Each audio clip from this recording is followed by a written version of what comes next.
many depictions, and many of them, a small part, but many are reproduced in my books, and the question is, how were they obtained? Now, the Sumerians were the first to invent the Rotary press. They took a stone, a very hard stone, mostly a semi-precious stone, and engraved on it what they wanted to depict in reverse, as a negative. And then they rolled it on wet clay again, so that the positive image became imprinted and was again preserved the way these tablets were preserved. So this is an example of one. This happens to be in silver. So they had nothing that we didn't have, in a way. Now, one of the most amazing aspects of Sumerian civilization was their knowledge of astronomy. Indeed, every aspect of modern astronomy, the basis of modern astronomy, which is the concept of a celestial sphere surrounding the Earth, of a circle with 360 degrees, of a zenith, of a horizon, anything you can think of, including, of course, the division of the heavens into 12 houses of the zodiac, though most people, if asked, I'm sure, would say the Greeks began it. Not so. The Sumerians did about 3,000 years before the Greeks. Every aspect of modern astronomy was known and was devised by the Sumerians. Literally thousands of tablets dealing with astronomy were found, and in the basements of most major museums in the world there are tens of thousands of tablets that have not yet been deciphered because there's simply not the manpower or the people who know enough to read and understand. I'm, for example, one of 200 people who can read the Sumerian writing, 200 people in the whole world. So there are tens of thousands of tablets yet to be read, deciphered, transliterated, translated, and it's a very tedious process. But among those that were dealing with astronomy, there were many that, for example, list stars, list constellations. Virtually every constellation that can be seen in the northern skies today was listed by the Sumerians. Some tablets give distances between the planets, extremely accurate distances between the planets. And the question is not only how could the Sumerians know that or measure those distances, but I ask the other, perhaps more logical question is, what for? What did they need to know the distances between the planets if they lived in some corner of the earth called Mesopotamia? And they dealt at length with our own solar system. And they kept insisting that the family of the sun has 12 members.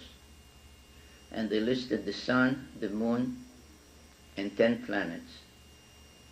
Now we know today about 9 planets, starting from near the sun, Mercury, then Venus, then Earth, and so on, and ending with Pluto. We know about 9, bearing in mind that Pluto was discovered only about 60 years ago. Until 1930, Pluto was unknown. And if you would ask a gathering then how many planets are there, you will be told 8. But they insisted that besides the sun and the moon, there are 10 planets. Now, lo and behold, and though everyone until about 2 centuries ago, or less, 150 years ago, was sure that the ancient people were not aware of could not possibly be aware of any planets beyond Saturn, because they could see planets only with the naked eye. Presumably they had no telescopes or other means of observation. That the Sumerians not only listed the other planets, but as I have made clear in several articles and other appearances, they not only knew that beyond Saturn there's Uranus, and beyond Uranus there's Neptune, but they described them exactly the way our latest spacecraft, Voyager 2, has found them to be. Twin-like, blue-green in color, with various patches on them, and watery. Now, the fact that the Sumerians referred to those planets as watery was considered by astronomers until about 2 years ago as sheer nonsense, because we know that there could be no water out there. Everything is frozen, and besides, the outer planets are made up mostly of gas, and they are not solid, and so on. But the Voyager spacecraft showed that they are watery. And again, the question is, how could the Sumerians not only know about those planets, but even describe them? There was another interesting aspect, and that is that the Sumerians numbered the planets, and they referred to Earth as the 7th planet. Now, we consider it the 3rd because we say, starting from the Sun, there's Mercury, Venus, and then Earth. But they said, no, Earth is the 7th planet. And thinking about that fact too, it occurred to me that only somebody who is coming from the outside in would call Earth the 7th planet, because Pluto would be planet 1 and so on. Mars would be the 6th and Earth would be the 7th. And then it turned out that the Sumerians said there's this planet and that planet and so on. And there's one more planet, the 12th member of the solar system, which they called Nibiru, meaning planet of the crossing. And its symbol was the cross. So even the symbol of the cross is not an invention from 2,000 years ago, but from 6,000 years ago. And they said that that planet, Nibiru, originally did not belong to the solar system, that it was an invader who was coming from outer space, was pulled into our system by the gravitational pull of the outer planets as it passed by them, ended up colliding with a very ancient planet which they called Tiamat, split Tiamat in two. One half of it was smashed into pieces, which, as I've later shown, I think convincingly, became the asteroid belt and the comets.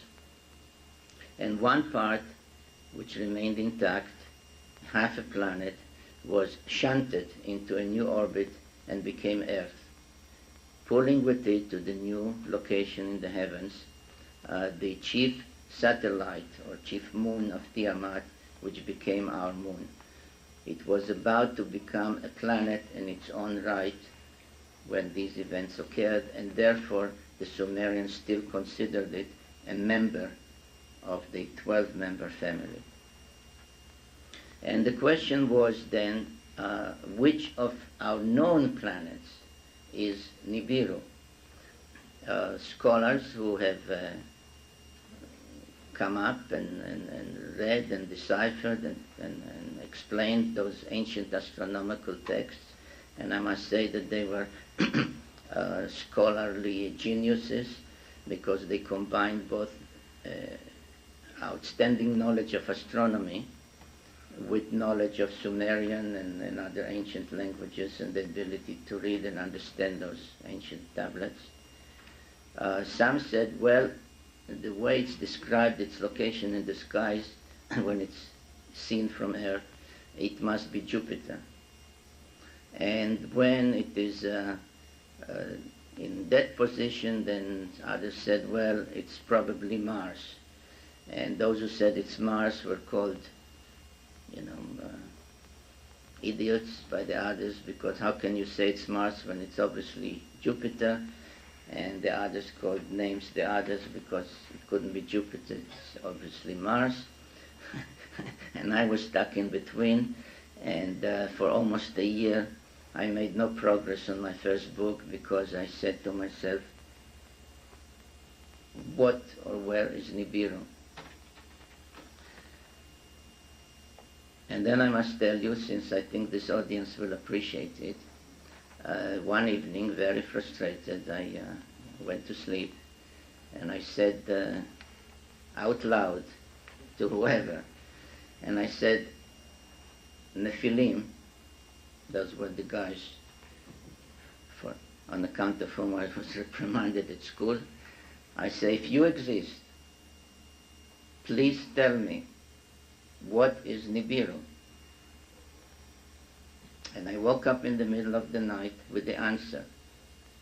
It is one more planet that when it comes to our neighborhood, passes between Mars and Jupiter. And then everything from that morning on fell into place. And I realized that the texts tell us that it is a planet with a vast elliptical orbit lasting 3,600 years, arriving between Mars and Jupiter, which means near us, every 3,600 years, at which time there are comings and goings between their planet and our planet. Now, I'll jump ahead a little and tell you that astronomers in the last few years agree with the Sumerians and with me that there is one more planet in our solar system. They refer to it as planet X. X meaning the unknown planet, and X meaning 10, because not counting the sun and the moon, there is the number of planets is 10, so we know of 9 there's one more. And they have more or less pinpointed its location in the heavens. There's reason to believe that in some ways they have confirmed its existence, although they don't have yet photographs of it. And if and when, or rather when, this fact is acknowledged, and there is no great eagerness to acknowledge it. Because, and then by the way, all the astronomers who are dealing with it are very well aware of my writings and what the Sumerians have said, and we exchange letters and telephone calls and so on. So what I'm saying may be news to you, but not to them. Because when in 1930 Pluto was discovered, it was a very exciting event, and astronomers were enthused. Textbooks had to be changed, but it really made no difference to the man in the street, to me, to you. Okay, so Neptune is not the last planet out. There's one more called Pluto, or named Pluto. But the astronomers today realize that if they confirm the existence of one more planet beyond Pluto, they not only confirm Sumerian knowledge of the complete makeup of the solar system and the fact that there is one more planet out there, but they then have to deal with the other issues that run more or less in the following circle. If the Sumerians were right about the makeup of the solar system, how could they know that? And the Sumerians said, we know it, they wrote it, we know it because those who had come from that planet to Earth have told us so. They told us we are the 7th planet. They described Uranus and Neptune to us. They described their planet to us. So, confirming Sumerian knowledge regarding planet X, or the 10th planet, or the 12th member of the solar system, would require facing the issue of the veracity of the other things the Sumerians have written down. And that is that on that planet there had existed hundreds of thousands of years before our civilization, a civilization with people advanced enough to travel in space, to come to Earth, and to do all the things that the Sumerian texts and the Bible tell us that they have done. If you go on and look at the sheet that I gave you, they, for example, depicted some of those whom the Bible called Nephilim, and whom the Sumerians called Anunnaki, which literally meant those who from heaven to earth came, which is the same as the Hebrew Nephilim. For example, D, E, and F are depictions of one of their females.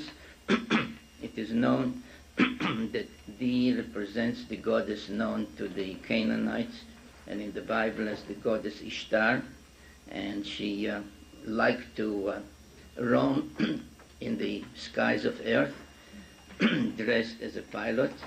Perhaps she foresaw World War I and wore the goggles of a pilot of World War I. Another life-size statue, I wonder if I could get some water.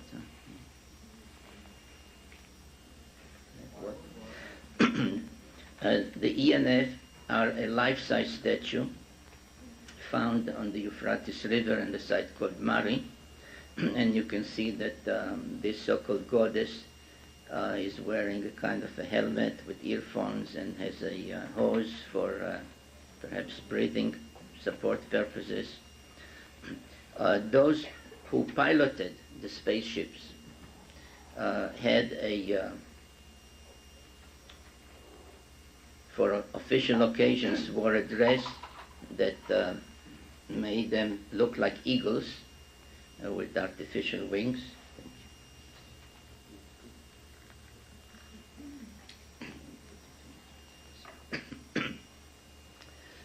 And an interesting thing about it is that I'm sometimes asked, how did they look? Did they look like us? And I say, absolutely no. We look like them. And because they made us in their image and after their likeness. And as you can see, thank you, they really look like us because we look like them. And there are various depictions of the eagles. L is an imprint of a cylinder seal, which shows on the upper left-hand corner the complete solar system, which is the sketch M, and you can see by comparing it to our knowledge of a solar system, the N.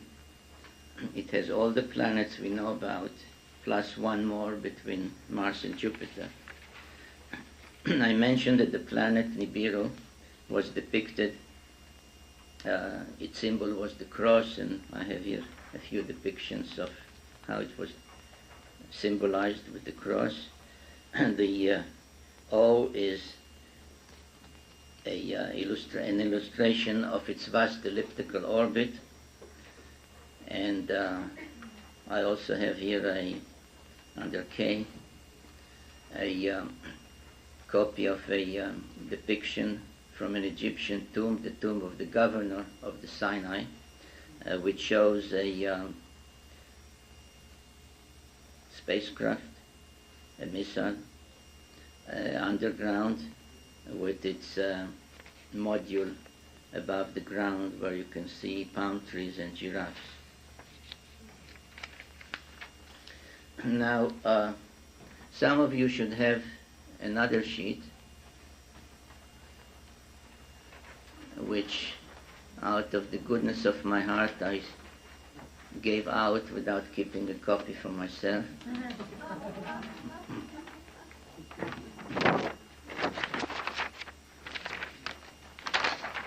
Thank you. And that perhaps is to illustrate to you the link between the Sumerians, the biblical tales of Genesis, and what happened in great antiquity, in ancient times, and the principal subject of this conference, which is UFOs.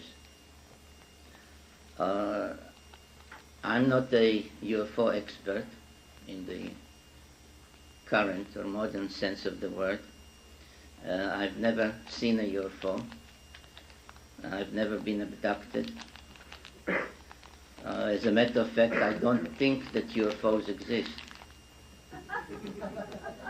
Because UFO stands for unidentified flying objects, and I don't think there is such a thing.